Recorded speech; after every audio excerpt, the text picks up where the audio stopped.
Kapin 20 ka mga balay ang naugdaw atong sa sunog sa Barangay Crossing Bayaba sa Toril District, Davao City. Duha sab ang samdan human na paso, lakip ang usa ka 2 anyos nga batang babae. Ani ang report ni Argil Relator.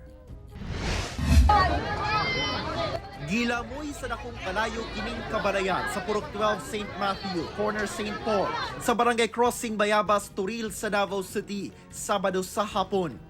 Sanglit sagad gama sa light materials ug dikit-dikit ang mga balay, daling ni kanit ang kalayo. Sumala sa Toril Fire Station, ana sa 26 ka mga balay ang daling naugdaw. Temporaryong nagtiner sa Barangay Crossing Bayabas Gym ang mga apektadong pamilya. Si Tatay Vicente nasakitan pag-ayo sa hitabo. Sanglit tuig 1994 pa sila nagpuyo sa maong lugar. O sa matod pa, usa lang kapamilok na hanaw na ang ilang Pinoy-anan.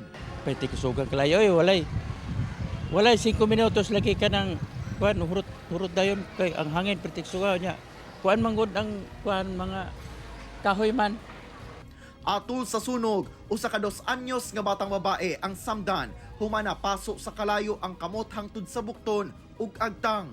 Napaso sab ang 30 anyos nga kabanay niini nga maoy ni salba sa bata pagawasan ng sunog nilang balay.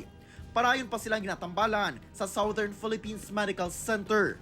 Una ko nakitaan atop to. Yan, nilili na po ko sa mo, dako na po kayong kalayo. Basbas kayo ni Kuan.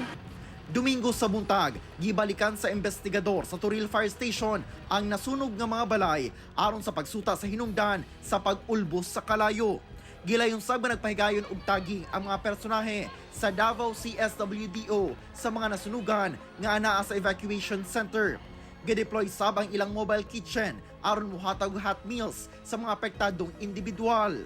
Kami ug naihatag sa mga tao kaloy sa mua kay bisag unsa dawaton pa namo sa kasing pagdawat. Kauban si Melchor Awing sa kamera. Ako si Argil Relator. 1 Mindanao.